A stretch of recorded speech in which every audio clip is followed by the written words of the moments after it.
Welcome to Deep Dive. I'm your host, Kevin Benedict, and I want to thank everyone out there for joining us today.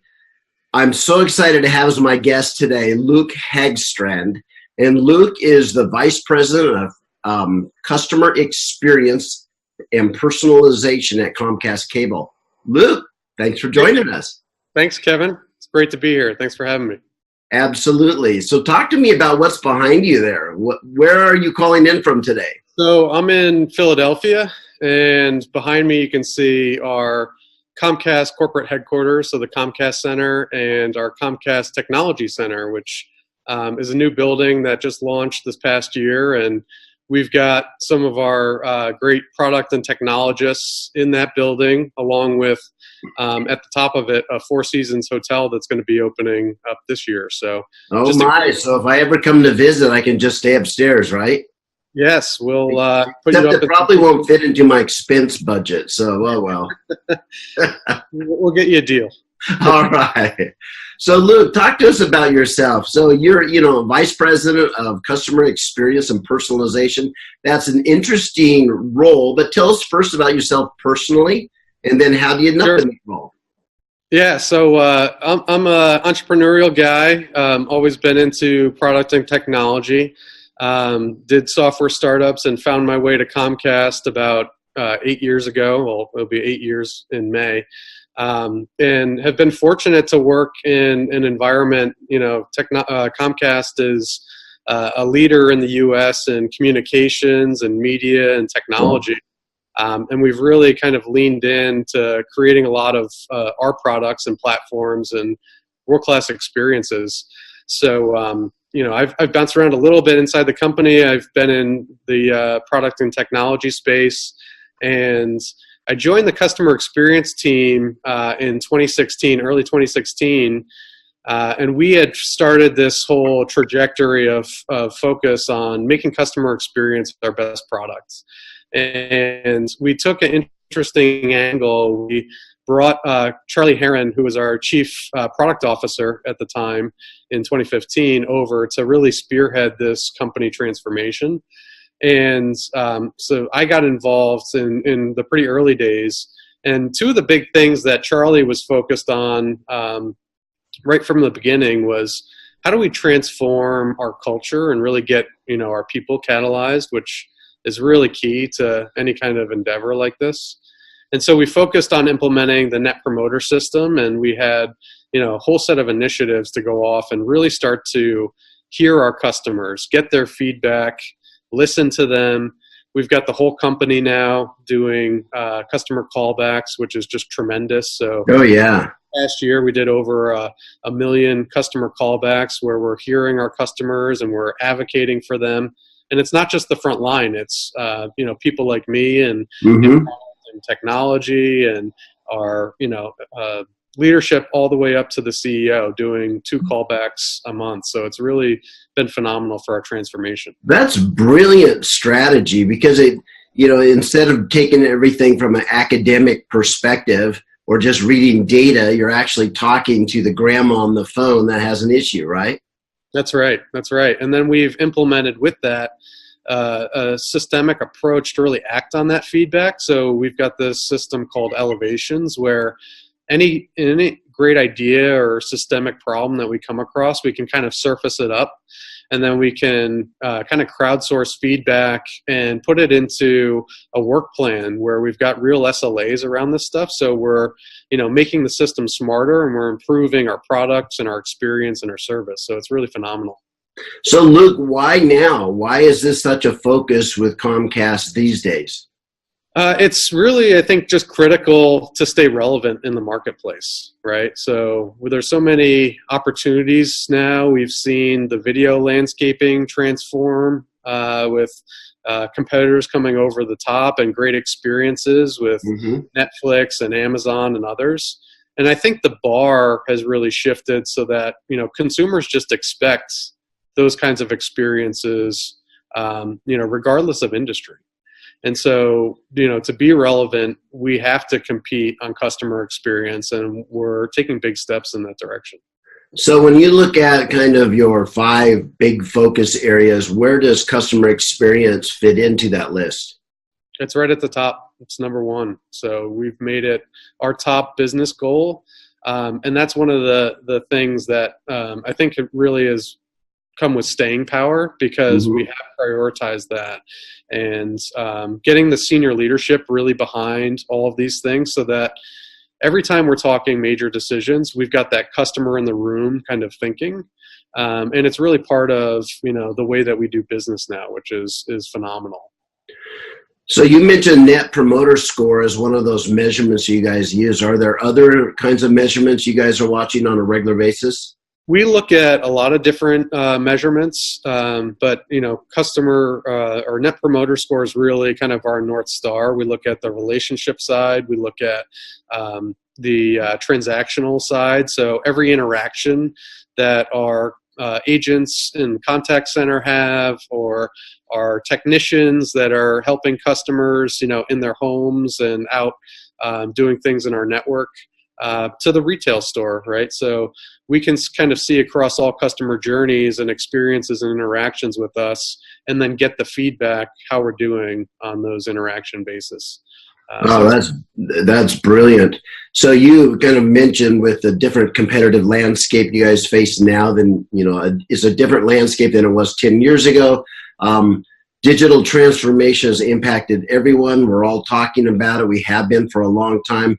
What does digital transformation look like inside Comcast? Sure. Great question. So when we started this journey on customer experience, I talked a little bit about the Net Promoter System. The other thing that we kind of recognized right from the early days was customer viewpoint is so important. We didn't really have a customer viewpoint across all of our interactions with customers, all the channels where they do business, even in the products, right? What's working, what's not.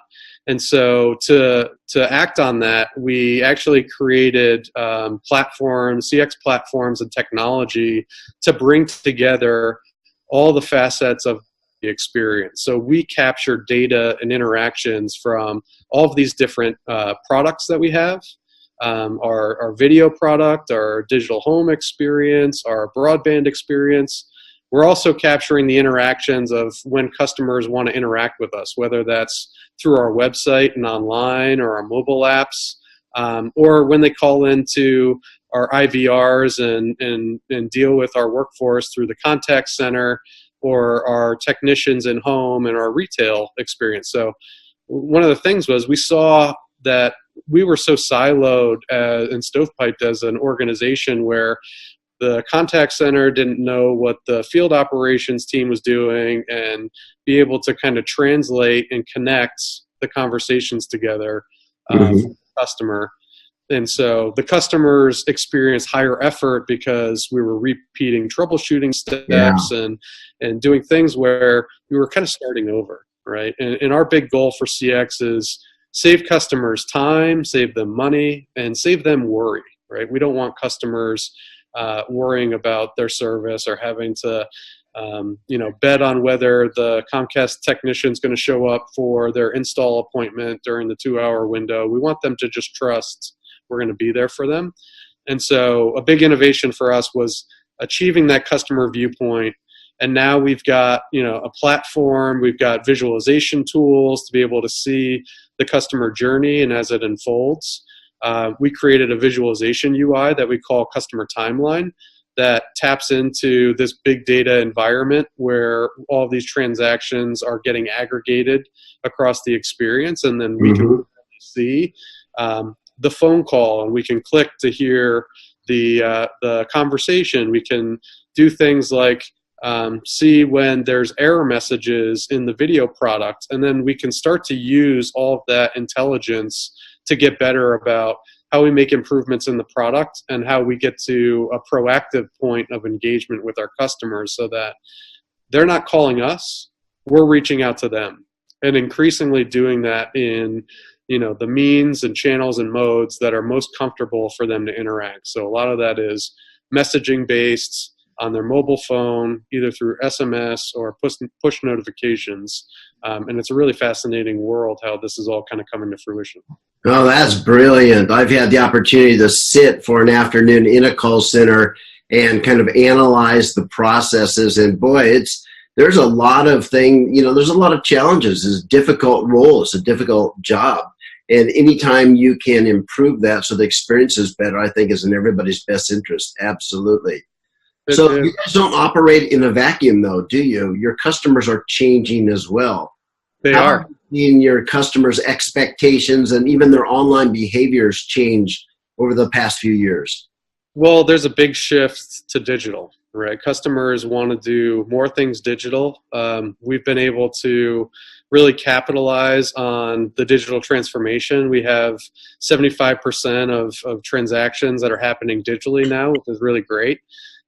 We've been able to reap, obviously operational benefits from those things, but we're improving the experience as we do it.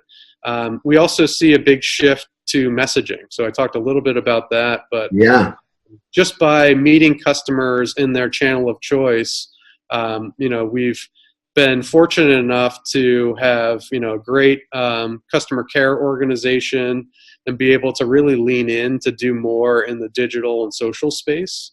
And so we've got a big group of social care agents that care for customers across Facebook and Facebook Messenger and Twitter and all these social channels where customers are getting great responses. We see NPS in those channels very high, and the ease that they can interact on their terms in a asynchronous way really makes all the difference, right? So, somebody may have trouble with their service, but they have to go pick up their kids and they want to start a conversation, but they're not ready to finish it or engage on the next step until 2 hours later.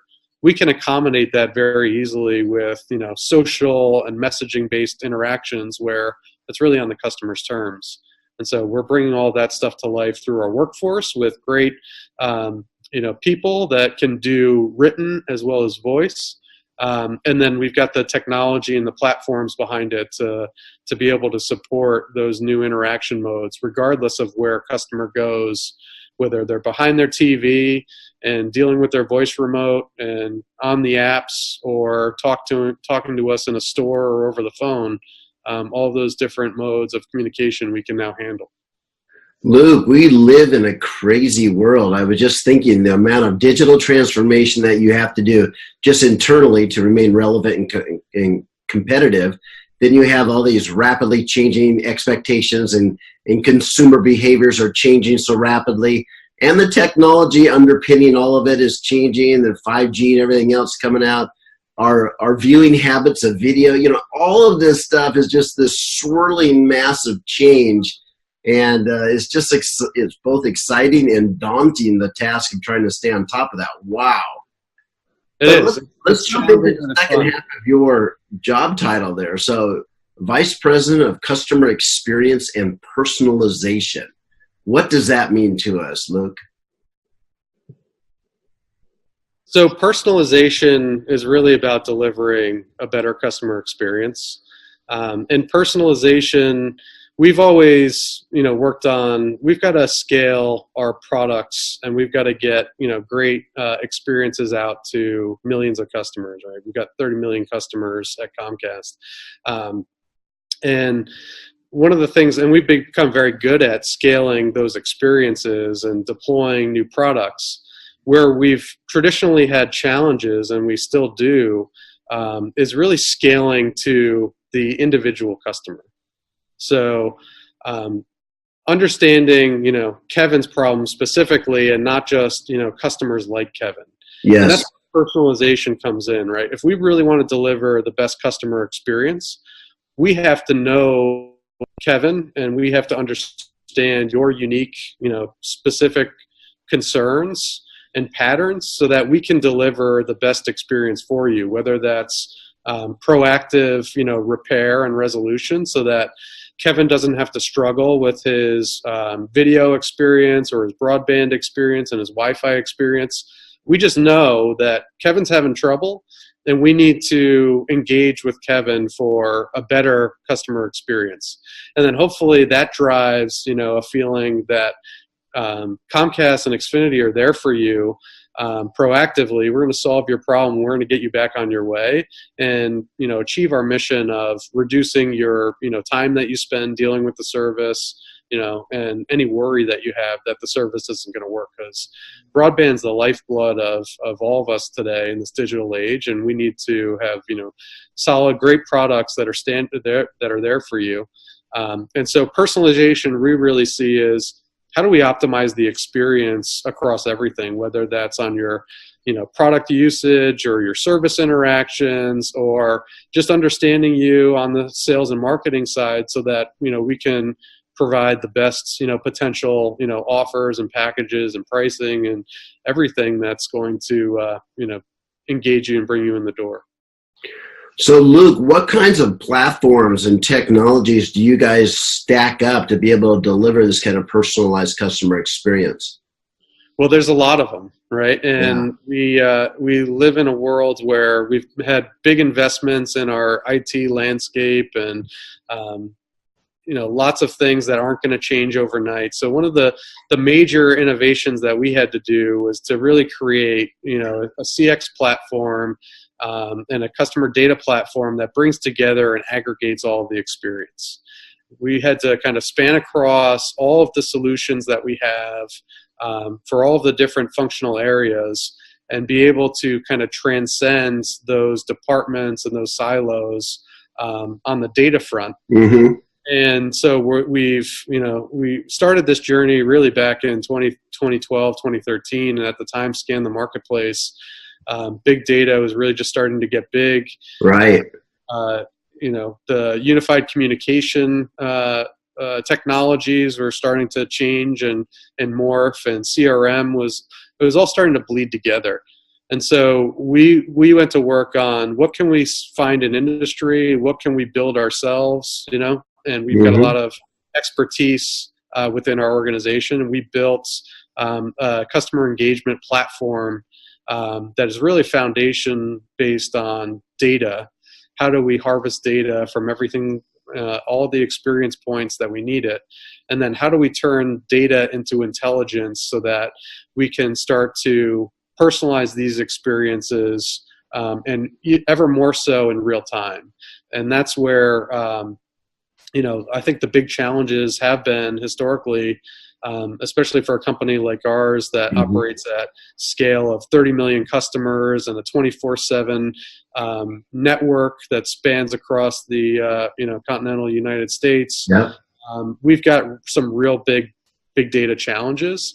We need to harness data. We need to do it in real time, and then we need to use that data and that context in real time scenarios to personalize the experience. So we've got a lot of technology that we built in-house, as I mentioned. So yeah.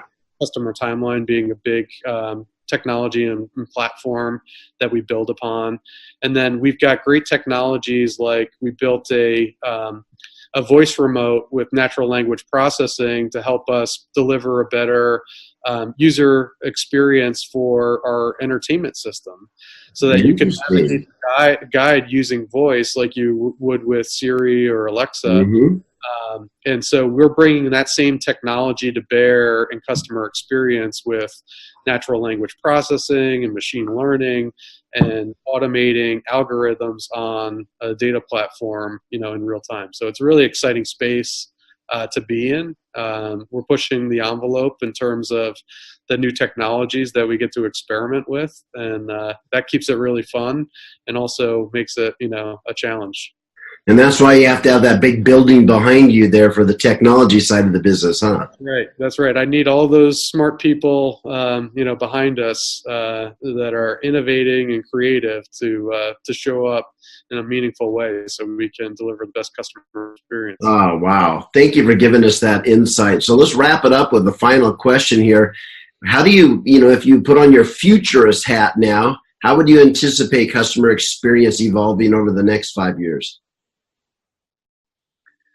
Well, I think the expectations are going to continue to grow, right? We've got great experiences from so many different companies around the world now that the bar is raised, and it's heavily dependent on mobile. So we need to be showing up for our customers in a mobile way.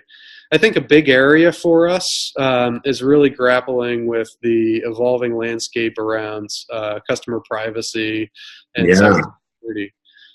So I'm really excited and interested on how we progress on those fronts so that we can deliver, secure, personalized experiences, and people want to engage in those because they really understand and trust that we're companies that are caring for them, that are being transparent, and have their best interest in mind as we do create these very intimate and ubiquitous experiences that transcend all facets of their life, right? And in Comcast and Xfinity, we're caring for the communication and entertainment and digital home security and automation needs of millions of customers.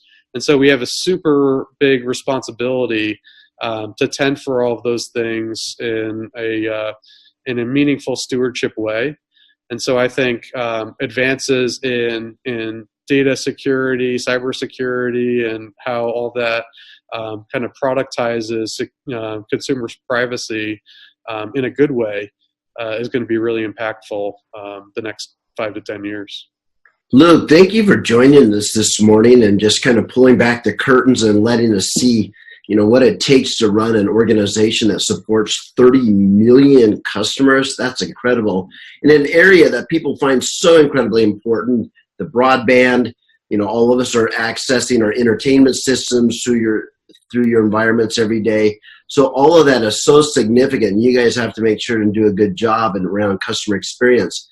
So thank you for doing that. And I look forward to additional discussions with you, Luke, so we can see how this progresses in the future. My pleasure. Thanks for having me, Kevin. Yeah, thank you.